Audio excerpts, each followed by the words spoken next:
हम कहीं भी जाइला तो मंच पे शुरुआत एगो देवी गीत से करीला। एक लाइन से माई के भजन के शुरुआत कर रहल बानी। भागम भाग से तनी मिजाज हिल गइल बा, लेकिन आप सभी को देखता हूं तो सीना चौड़ा हो जाता है, सारा थकावट दूर हो जाता है। अगर कहीं गलती हो जाए तो छोट भाई समझ के माफ करिए।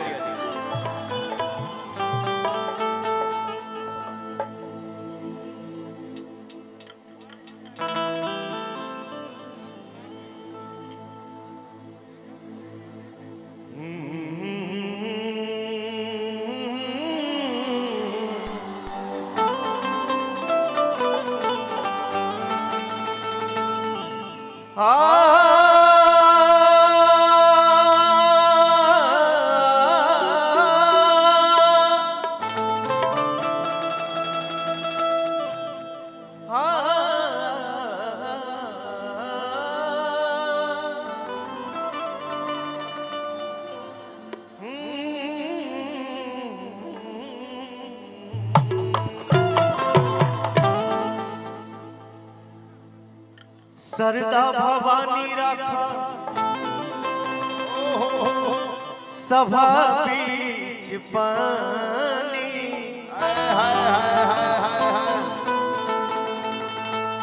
दोनों हाथ जोड़ी पड़ी पैया हो मैया, अब धिया के हीन बनी दुखिया में दिन बनी, ना पूरा पढ़नी पढ़ैया हर गंगा जी नहाई बोए मैया, जाला वाले अंगना लिपाई बोए मैया,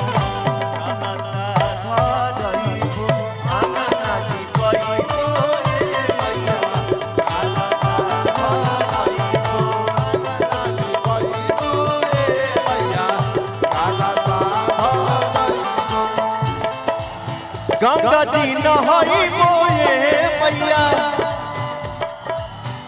जाला वाले आईबो,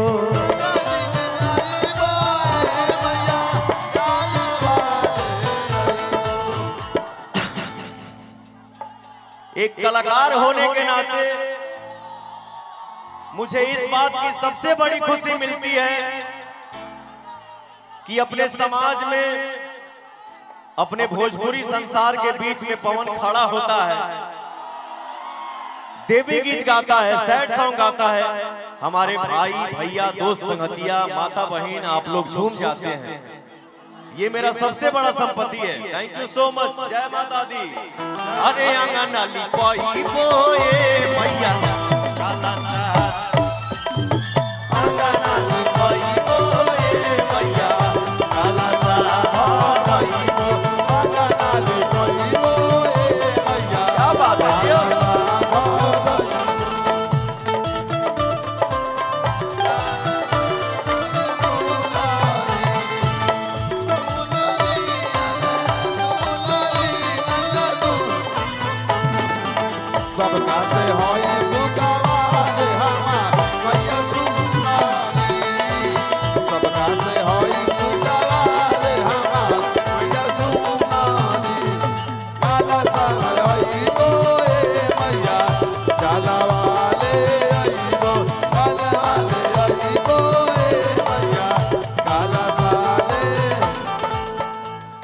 पवन जी को हम लोग को देखने दीजिए, आप लोग दोनों साइड से सट जा रहे हैं, हम लोग क्या बजाएंगे? हरे मलिनी बोलाई बोए मैया, ओढ़ाउल मांगाइबो, मलिनी बोलाई बोए मैया, ओढ़ाउल मांगाइबो, मलिनी बोलाई बोए मैया, ओढ़ाउल मांगाइबो, ओही ओढ़ाउलवा मैया तोहा के लू भाईबो, ओही ओढ़ाउलवा मैया तोहा के लू भाईबो, ओही ओढ़ाउलवा। एक बार इस उत्सव में, इस महोत्सव में हमारी माताएं बहनें जितनी इकट्ठा हुई हैं, बैठी हैं, एक बार ताली बजा के बेटा के आशीर्वाद देता जा। जय हो, जय हो।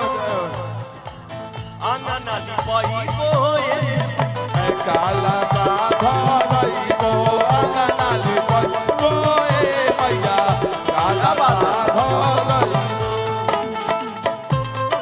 चमक चमाचम लोग बोले जयकारे तालियां बाजे चमक चमाचम लोग बोले जयकारे द्वारे आजा रे ढोल बजता रे तारे तारे आजा रे ढोल बजता अंगनाली पइबो ए मैया काला साधरई बो अंगनाली पइबो ए मैया काला साधरई बो। गाने की आखिरी लाइन में लव यू हरिया हिरू बोलाई बोए मैया आ दूधवा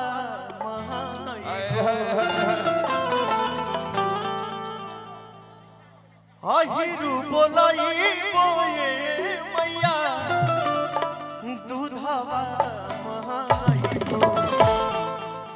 खीराबा अरे रुक अरे खीराबा बनाई बोए मैया होगा वाला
गंगा जी नहाई बोए मैया जलवा ले आईबो गंगा जी नहाई बोए मैया जलवा ले आईबो गंगा जी नहाई बोए मैया जलवा ले आईबो अंगनाली पइबो ए मैया अंगनाली पइबो ए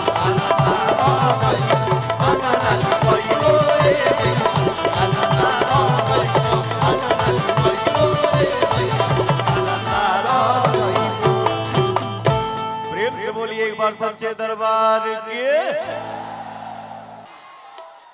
विश्व के किसी भी कोने में जाइए और भोजपुरी के नाम पर, भोजपुरी के बात पर, भोजपुरी के सिनेमा पर, भोजपुरी के गाना पर हमारे भाई सब गरज देते हैं भैया, सीना गदगद रहता है।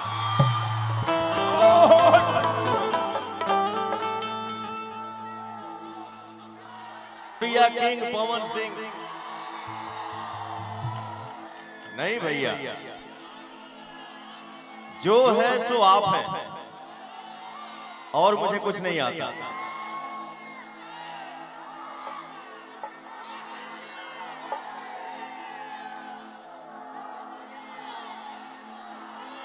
अरे पगला का बहु दस रूप तनी शांति माना। शांति शांति शांति।